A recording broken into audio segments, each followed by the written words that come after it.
Dans la deuxième partie de ce cours sur le réarrangement moléculaire, on va voir le réarrangement benzylique. Alors, le benzèle, dans ce cas, est une alpha-décétone aromatique, que vous avez ici, ou là, et qui, en présence de soude ou de potasse, est transformée soit en sel d'acide benzylique, que vous avez ici, ou bien en présence d'ion alcoolate, elle est transformée en ester correspondant de cet acide. Alors, vous avez l'exemple ici de cette dicétone benzylique. Donc là, vous avez le composant benzylique. Dans la présence, en présence de KOH, dans le déméso comme un solvant dans un mélange eau déméso, on va avoir le sel d'acide correspondant. Alors, dans le cas d'une dicétone, par exemple, cyclique, que vous avez ici, on va voir, si on utilise l'alcoolate, RO- à la place de OH-, on va obtenir l'ester correspondant, mais bien sûr avec une réduction du cycle. On passe du cycle 6 au cycle 5 dans ce cas. Alors, on va voir maintenant le mécanisme. Donc, vous avez une dicétone. Là, vous avez un centre qui est un centre électrophile. Donc, le OH- va attaquer ce centre.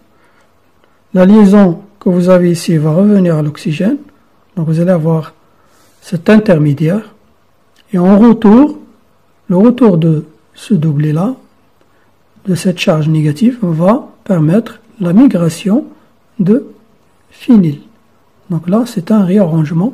Et c'est le phényl qui va se déplacer vers le deuxième carbonyl en alpha.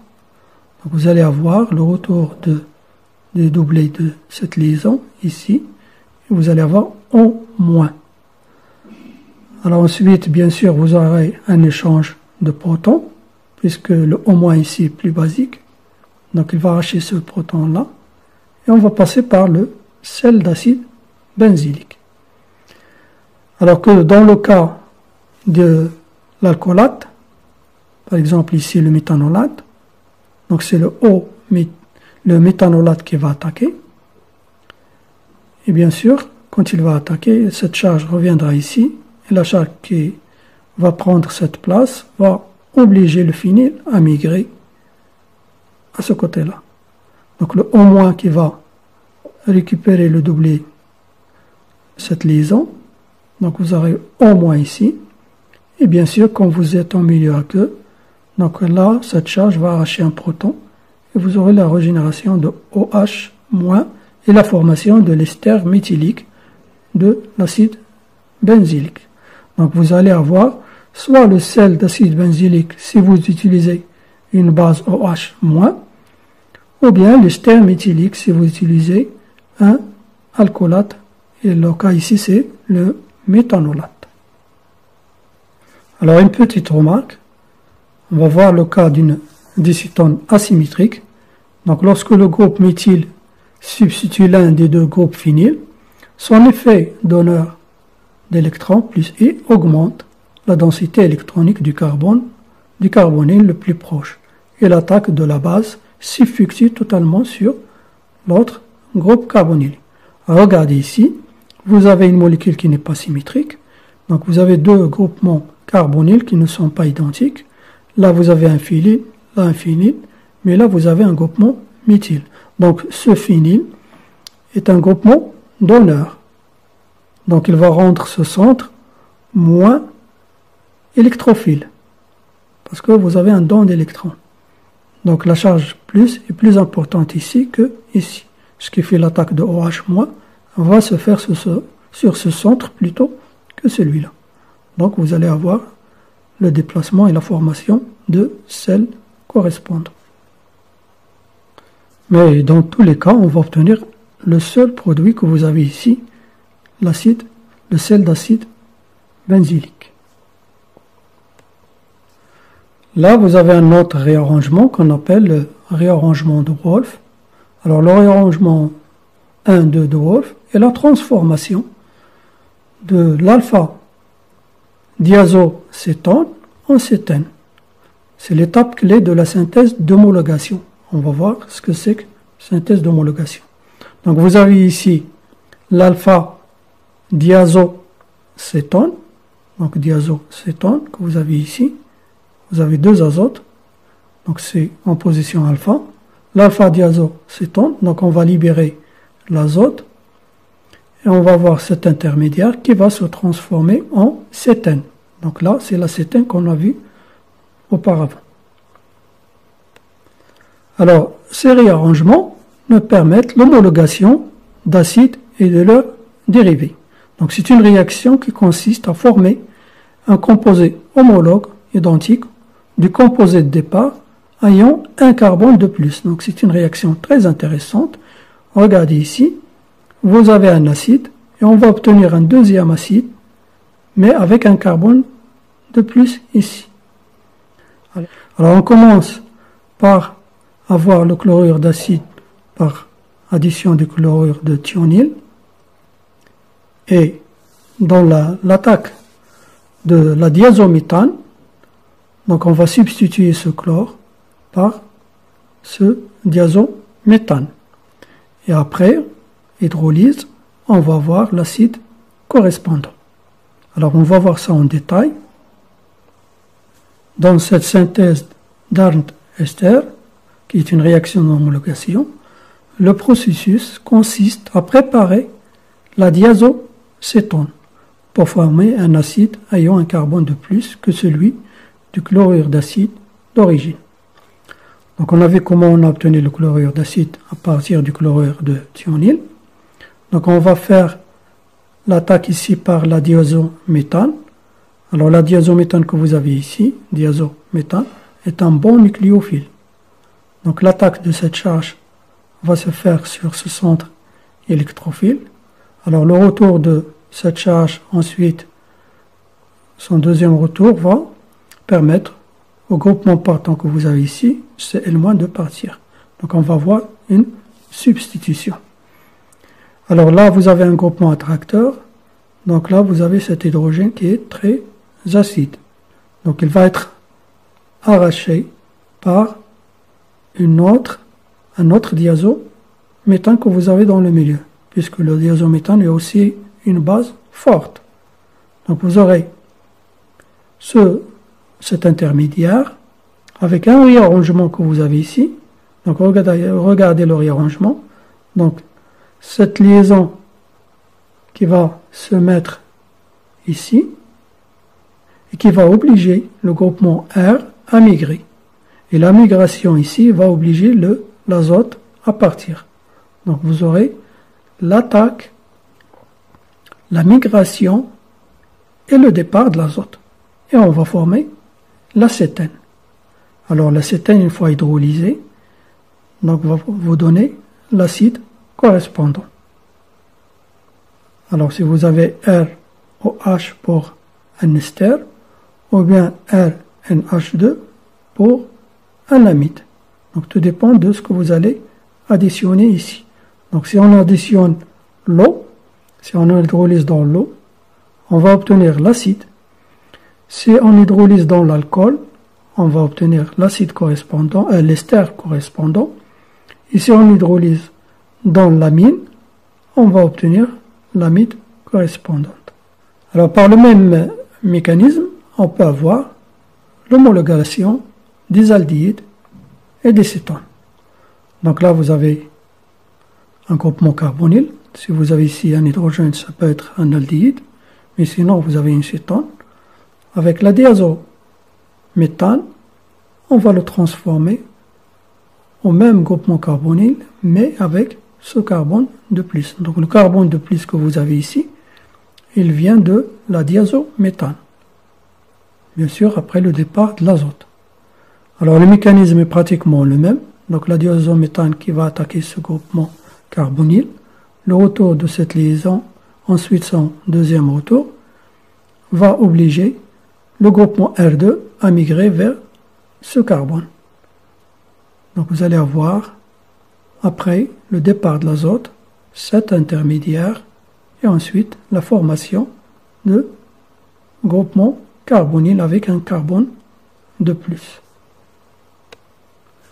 Alors, des fois, on peut trouver dans le milieu l'époxyde, parce que cette réaction se cette charge de moins peut venir ici sur ce carbone-là et former cet époxyde. Donc le produit majoritaire, c'est ce produit homologué. Dans ces réactions aussi, vous avez une certaine stéréosélectivité. Donc lorsque l'acétone est disymétrique, en présence d'un acide de Lewis tel que le BF3, c'est le groupement ou le groupe dans le carbone et le moins substitué qui va migrer. Bon, ces cétones cycliques donnent lieu à des agrandissements de cycle d'un méthylène avec des bons rendements. Donc là, on va augmenter le nombre de carbone d'un cycle. Donc regardez ici, dans cette cétone, vous avez deux groupements qui sont différents, le méthyle et l'isopropyl. Donc l'attaque avec la diazométhane va obliger la migration de l'un des groupements. Donc on va obtenir plutôt le CH2 ici et pas ici, pour les raisons qu'on vient de citer. La même chose, lorsque vous avez un cycle, donc vous allez ajouter un carbone de plus ici. Donc vous allez passer de cyclobutanone à la cyclopentanone. C'est une réaction très intéressante qui nous permet d'agrandir le cycle. Alors vous avez aussi le réarrangement de Favorsky qui va nous permettre l'obtention d'acide ou bien d'ester à partir d'une cétone alpha-halogénée. Donc là vous avez l'acétone ici qui est cyclique dans ce cas, et là vous avez en position alpha un brom, un halogène. Donc en milieu basique, on va passer de l'acétone à l'énolate, réaction qu'on a déjà vue. Alors le retour de cette charge va permettre l'attaque de ce groupement du brome. Donc ça va faciliter le départ du brome. Le brome dans ce cas est un groupement partant.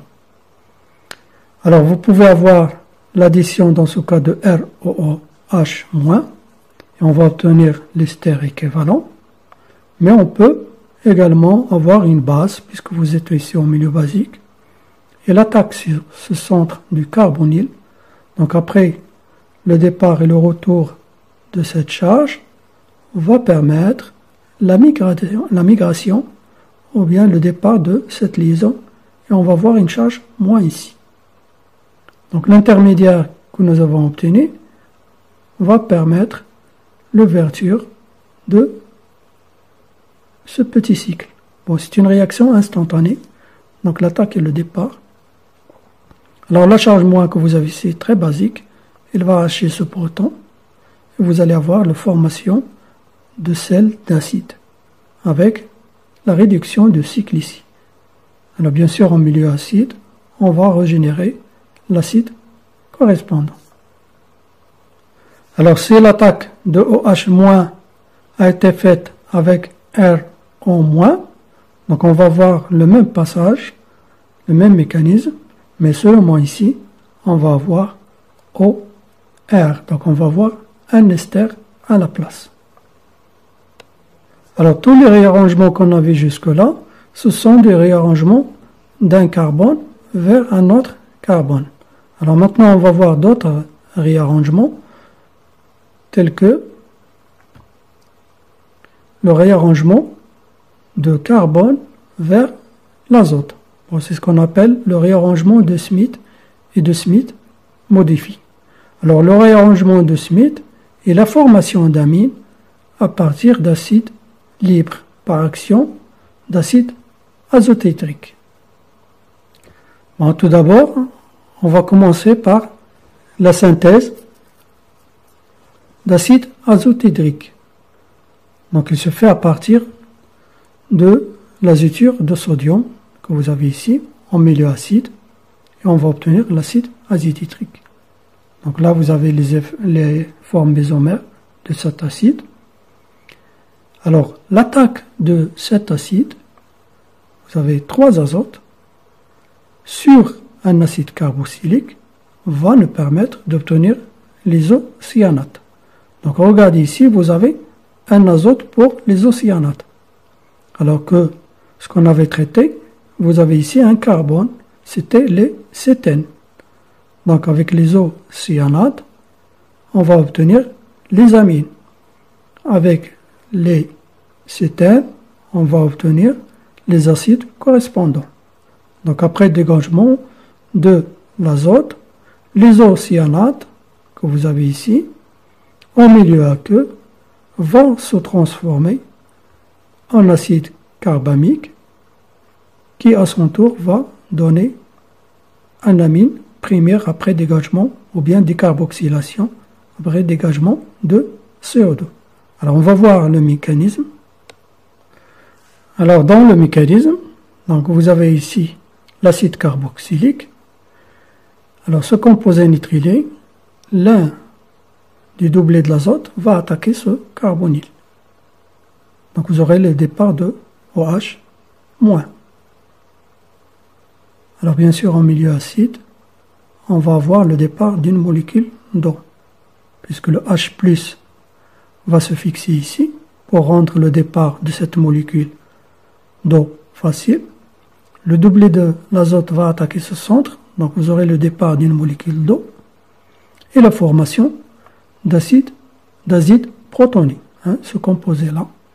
Alors bien sûr, vous avez des formes mésomères, et c'est cette forme qui va permettre la migration de ce groupement carbone, de ce groupement R, du carbone vers l'azote.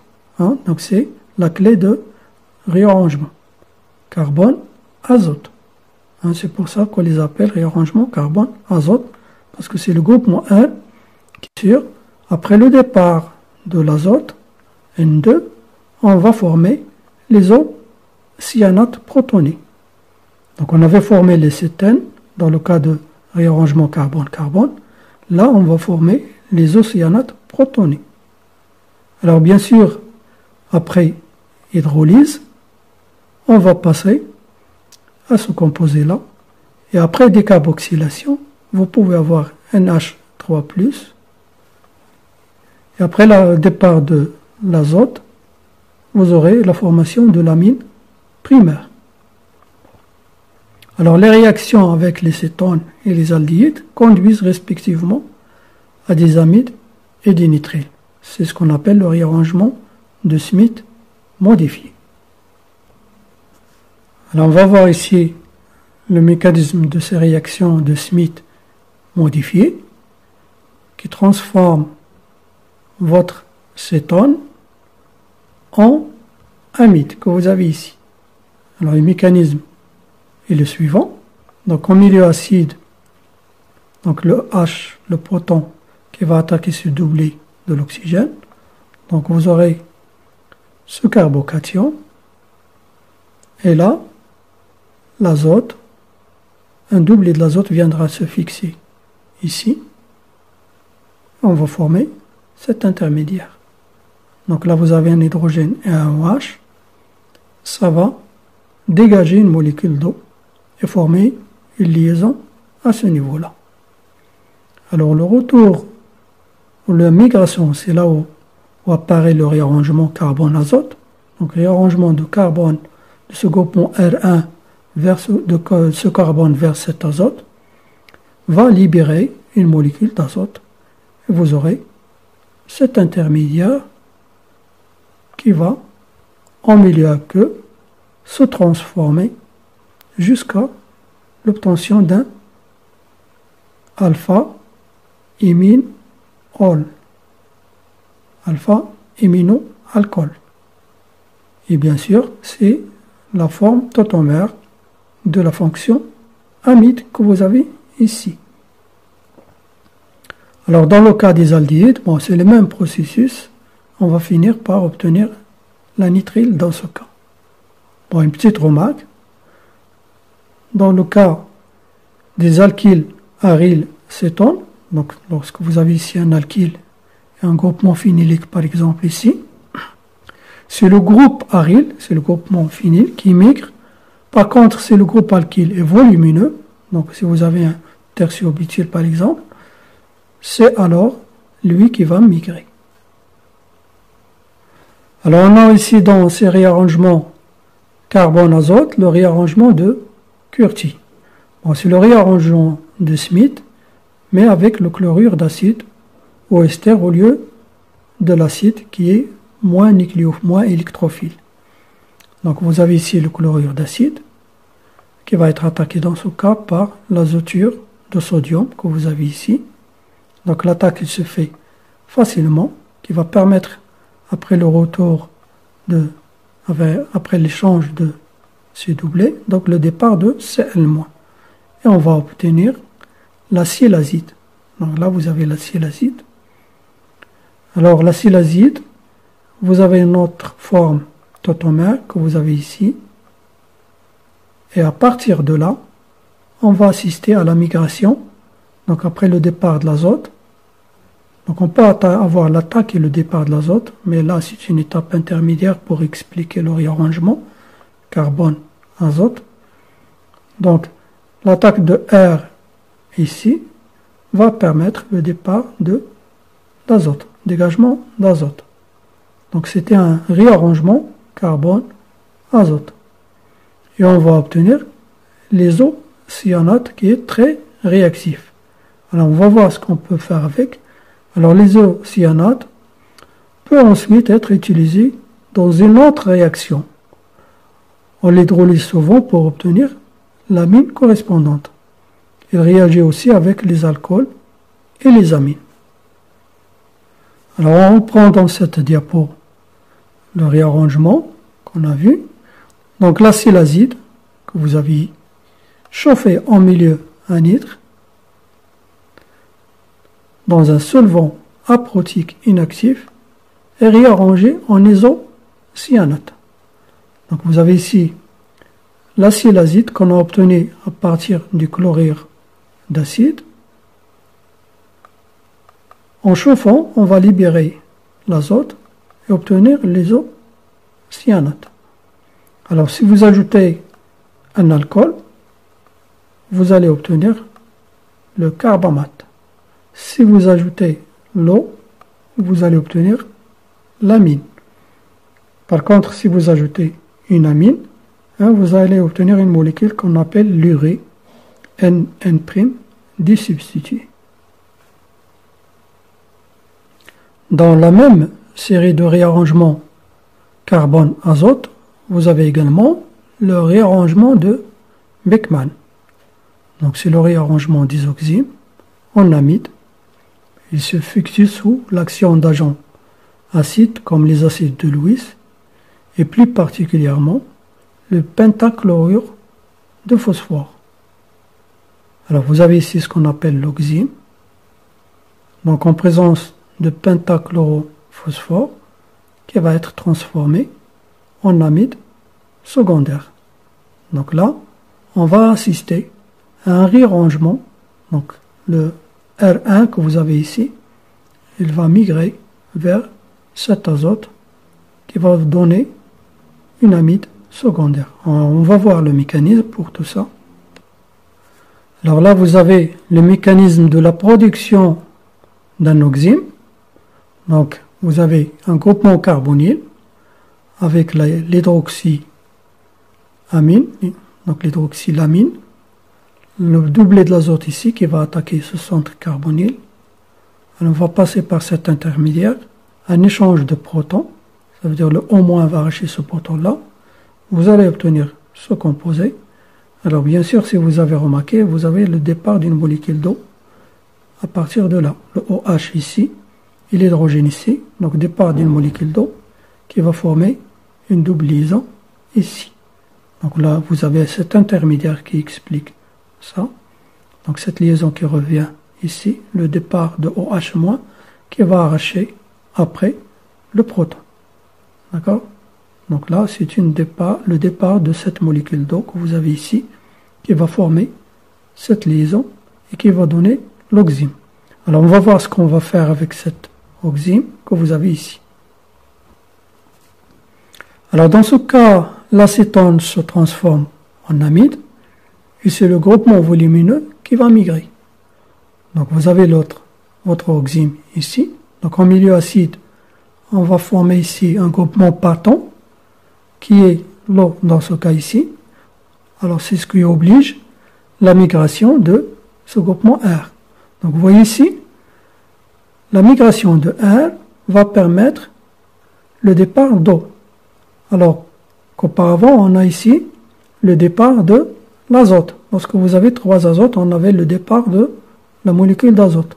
Alors que là, dans le cas d'isoxyme, on a le départ d'une molécule d'eau. Donc on va former cet intermédiaire qui va être attaqué par la même molécule d'eau. Donc le doublé qui attaque ici. Et vous allez avoir cet intermédiaire avec un échange de protons. Donc le départ de ce proton par une autre molécule d'eau va vous donner cet intermédiaire qui est le tautomère de l'amide. Hein? Donc là vous avez une amine qui va vous donner l'amide. Alors l'aldéhyde se transforme en nitrile. Voilà. Donc après l'attaque de l'amino-alcool sur le groupement carbonyl de l'aldéhyde, vous allez former cette enzyme. Après hydrolyse en milieu acide, donc le proton qui va être fixé ici, donc on va avoir une molécule prête à partir, molécule d'eau. Alors cette liaison qui revient ici et qui facilite le départ d'une molécule d'eau. Alors bien sûr, cet hydrogène va être éliminé par une molécule d'eau dans le milieu. Et dans ce cas, des aldéhydes, on va former plutôt une fonction nitrile. Alors que dans le cas des cétones, que vous avez ici, on a formé une amide. Alors, l'avantage de ces réarrangements de Beckmann, il peut aussi se faire avec des cétones cycliques qui va nous permettre l'agrandissement de cycles. Donc regardez ici. Donc vous avez au départ une cétone et après l'addition de l'amino-alcool, on va former l'oxyme. On a vu le mécanisme. Donc après hydrolyse, ce qui fait que vous allez avoir ici un proton et le départ de la molécule d'eau va se faire par ce réarrangement de cette liaison qui viendra ici et faciliter le départ d'une molécule d'eau. Donc qu'est-ce qu'on va faire? Qu'est-ce qu'on va obtenir? Un agrandissement de cycle. Alors bien sûr après il va être hydrolysé et on va voir l'amide. Donc voilà ici après l'hydrolyse on forme l'imine-ol qui est en équilibre avec l'amide. Alors ces réactions de réarrangement ils sont très intéressantes parce que ça nous permet soit d'agrandir le cycle, par exemple le cas ici on a passé de 6 à 7, mais on peut passer de 5 à 6, soit dans des réactions comme on a vu, pour diminuer le nombre de carbone de cycle. Alors, un dernier exemple de ces réarrangements du carbone vers l'azote, c'est le réarrangement d'Hoffmann. C'est la conversion d'une amine primaire, qui est le résultat de l'action de l'ammoniac sur un ester, en amine primaire. Donc on va passer de l'amide à l'amine, fonction amine. Alors vous avez en gros dans ce schéma l'amide primaire, donc là c'est une fonction amide primaire, et sous l'action d'hydrobromide de sodium, on va se transformer en isocyanate, qu'on a vu tout à l'heure, et l'hydrolyse d'isocyanate va nous permettre d'obtenir l'acide carbamique. Et après décarboxylation, ça veut dire arracher une molécule de CO2, on va obtenir l'amine primaire. Vous avez le mécanisme ici. Donc sous l'action d'hypobromide alcalin, qui est un résultat de l'action du brome en milieu basique NaOH, alors il se forme un N-bromoamide qui perd un proton sous l'action de la base par élimination d'un ion bromure. Un acylnitrène est formé, son réarrangement formé les isocyanates. Donc voilà le mécanisme pour former les isocyanates que vous avez ici à partir de la fonction amide que vous avez ici. Alors le mécanisme, vous l'avez ici. Donc l'hypobromide alcalin qu'on a obtenu à partir du brome et NaOH va attaquer cet azote. Donc vous aurez un échange d'hydrogène avec un brome. Alors bien sûr, une base que vous avez ici OH- va arracher ce proton qui est très acide. Et on va obtenir le N-bromoamidate. Et après, à partir de ce N-bromoamidate, on va assister au départ du Br-. Alors là, on va voir le réarrangement d'Hofmann du carbone vers l'azote. Donc ça, c'est le réarrangement qui nous intéresse. Carbone, azote. Donc c'est le réarrangement de l'acylnitrène. Et bien sûr, il va nous donner les isocyanates que vous avez ici. On peut avoir ou bien expliquer par un autre mécanisme concerté où les isocyanates additionnent une molécule d'eau pour former un acide carbamique instable qui se décarboxyle en fournissant l'amide. Donc voilà le mécanisme de la formation de l'isocyanate qui est dans ce cas un mécanisme concerté, ça veut dire l'attaque et le départ du Br va nous permettre d'obtenir l'isocyanate. Alors bien sûr, l'hydrolyse de l'isocyanate que vous avez ici, donc en hydrolyse, va nous permettre d'obtenir l'amine après la décarboxylation que vous avez ici, donc l'élimination de CO2, on va obtenir la fonction amine. Donc vous voyez comment on est parti de l'amide et on a obtenu la fonction amine. Maintenant on va finir par le réarrangement carbone-oxygène. Ça veut dire que vous avez le déplacement d'un groupement d'un carbone vers un oxygène. Et on va expliquer ça dans le réarrangement de Baeyer-Villiger. Alors c'est une oxydation qui conduit à partir d'une cétone que vous avez ici à un ester équivalent.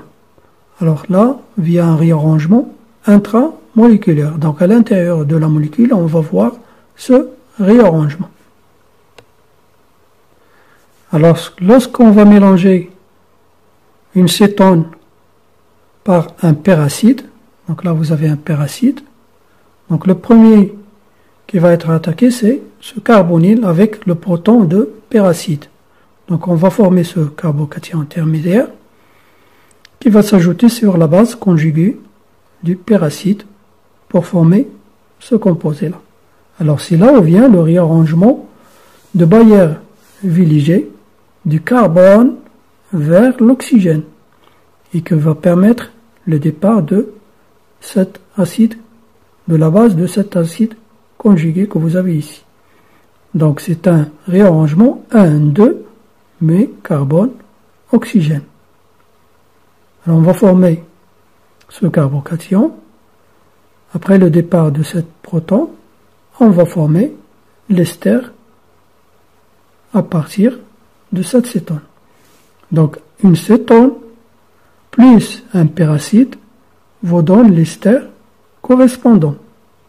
Alors bien sûr le choix du groupe R ou R' de l'acétone qui migre est dans l'ordre habituel, aryl, tertiaire, secondaire, primaire, et d'une manière générale, le plus volumineux. Alors, dans l'exemple 1, vous avez la méthylalkylcétone qui va nous permettre d'obtenir des acétates. Donc, vous voyez ici, l'acétone, il n'est pas symétrique. Vous avez de ce côté le méthyle et là l'isopropyl. Donc, en milieu péracide, on va connaître le réarrangement ici de Baeyer-Villiger. Et c'est ce groupement volumineux qui va se déplacer, qui va migrer du carbone vers l'oxygène. Et on va obtenir plutôt cet acétate que l'autre. Par contre, dans le cas d'addition de péracide sur un aldéhyde, alors le produit est un acide carboxylique. Et dans ce cas, le mécanisme n'est pas considéré comme un Baeyer-Villiger. Donc vous voyez ici l'aldéhyde qu'on va ajouter au péracide. Donc le mécanisme intramoléculaire que vous avez ici explique qu'il ne s'agit pas d'un réarrangement Baeyer-Villiger, parce qu'il se fait d'une façon concertée en même temps. Cette liaison qui revient ici, celle-là, là, et celle-là ici, et on va finir par obtenir l'acide de votre aldéhyde et l'acide de péracide correspondant. Donc ce n'est pas un réarrangement Baeyer-Villiger, parce qu'il est intramoléculaire, alors que là vous avez la migration azote. On va voir quelques exemples dans cette diapo.